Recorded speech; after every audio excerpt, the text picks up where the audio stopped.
मिलकर हवेली के पास दौड़ पड़े। दरवाजा खोलते ही एक लड़की का आवाज सुनाई दिया। बिट्टू और गोलू बहुत डरा हुआ था। दोनों एक दूसरे को देखने लगा और दोनों धीरे धीरे चलते हुए उस कमरे तक पहुंचते हैं जहां हवाई जहाज गिरी थी। तभी एक बड़ा सा रोशनी दीवार पर चमकने लगता है।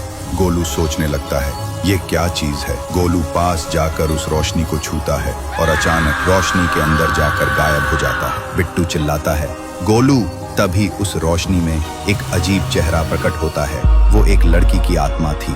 बिट्टू डरकर भागने लगता है, लेकिन दरवाजा खुद ब खुद बंद हो जाता है। भूतनी रोशनी से बाहर निकलकर धीरे धीरे उसकी ओर बढ़ती है। तभी बिट्टू दौड़ता हुआ हवेली की छत पर पहुंच जाता है और अपने मामा को कॉल करता है। मामा एक पुराने जमाने के पाखंडी बाबा थे। मामा अपने आदम जमाने के पुराना स्कूटर से हवेली में आ जाता है। उसके मामा रोशनी के सामने जाकर खड़ा होता है और देखता है रोशनी से एक लड़की का आवाज आने लगती है और उसके मामा ने रोशनी के सामने नाचते हुए मंत्र पढ़ने लगा और अचानक वो रोशनी जलने लगा। थोड़ी ही देर में रोशनी से वो आत्मा बाहर आने लगा। मामा गुस्से में पूछते हैं, कौन हो तुम, क्या चाहती हो। भूतनी रोते हुए बोलती है, मैं रेखा हूँ, इस हवेली की बेटी। मेरे पिता ने मुझे जिंदा इस कमरे में बंद कर दिया था। मैं भूखी प्यासी मर गई और अचानक रोशनी की प्रकट होकर मैं यहाँ रहने लगी और साल भर मैं यहाँ पर अकेली जिंदगी गुजर रही हो।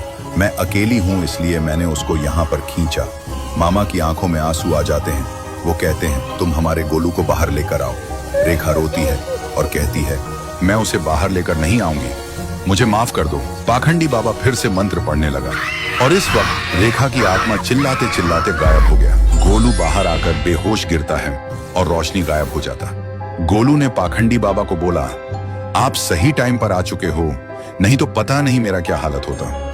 इस टाइम बिट्टू आ जाता है और देखता है कि गोलू बाहर आ चुका है और अंत में गोलू को बाहर आने की खुशी में पाखंडी बाबा, बिट्टू और गोलू सब मिलकर एक साथ उछलते उछलते नाचने लगे। अगर आपको इस तरीका का वीडियो और भी चाहिए तो कमेंट में लिखो, हाँ चाहिए।